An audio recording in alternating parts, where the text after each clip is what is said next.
Bonjour, வணக்கம். இன்று 2026 ஆண்டு ஏப்ரல் மாதம் 3ஆம் தேதி அன்னை வழி, அன்னையின் அருள்வாக்கு வழி பிரெஞ்சு பயிர்களை நாம் தொடங்குகிறோம். இன்னைக்கு இப்ப இதோட இதே வந்துட்டு சிலான்ஸ்ங்கிற தலைப்புல வருது. அது மெடிதாஸும் பிரெஞ்சுல இருக்கு, இங்கிலீஷ்ல சிலான்ஸ்னு இருக்கு. இப்ப நம்ம படிக்க வேண்டியது இது. Avec les mots, on peut parfois comprendre, mais c'est seulement dans le silence qu'on l'on sait. Avec na with. Les mots, அப்படின்னா the words, MOT word. Avec les mots, with the words. On peut na one can. One or we can. ரெண்டுமே use பண்ணலாம். அது எப்பவுமே third person சிங்குலர்ல வரணும். ரெண்டு பொருள் இருக்கும். One கேன்னு சொல்லலாம், we can சொல்லலாம். பார்ஃபுவான அட் டைம்ஸ், சில நேரங்களில். காம்ப்ராந்த்ர் அப்படின்னா புரிந்து கொள்வோம்.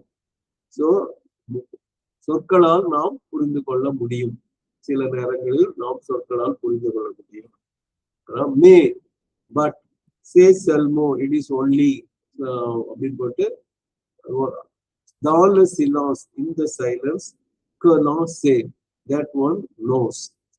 அங்க பாருங்க, ரெண்டுக்கும் டிஃபரன்ஸ் பாருங்க. At times one can understand, அது புரிஞ்சுக்கலாம்.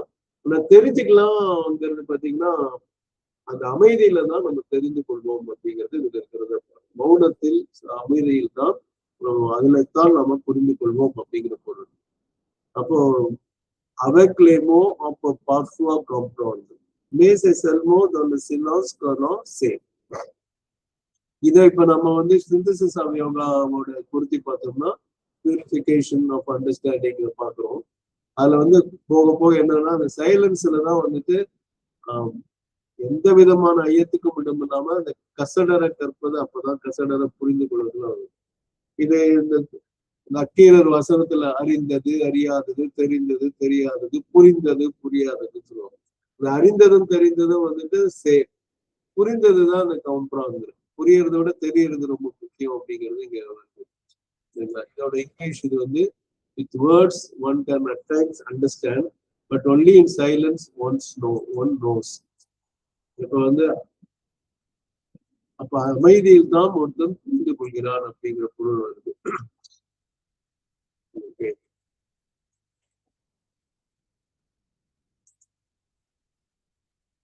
இதுல சொற்கள் சில சமயங்களில் புரிந்து கொள்ள உதவக்கூடும், ஆனால் மௌனத்தில் தான் நாம் உண்மையாக அறிந்து கொள்கிறோம். அதாவது உதவக்கூடும்ங்கிறத விட சொற்களால் நாம் புரிந்து கொள்ளலாம் அப்படின்னு தான் இன்னும் நல்லா இருக்கும். சில நேரங்களில் நாம் புரிந்து கொள்ளலாம், ஆனால் மௌனத்தில் தான் நாம் உண்மையாக அறிந்து கொள்கிறோம். அதுதான் அறிந்து கொள்கிறோம்னு ரொம்ப முக்கியம்.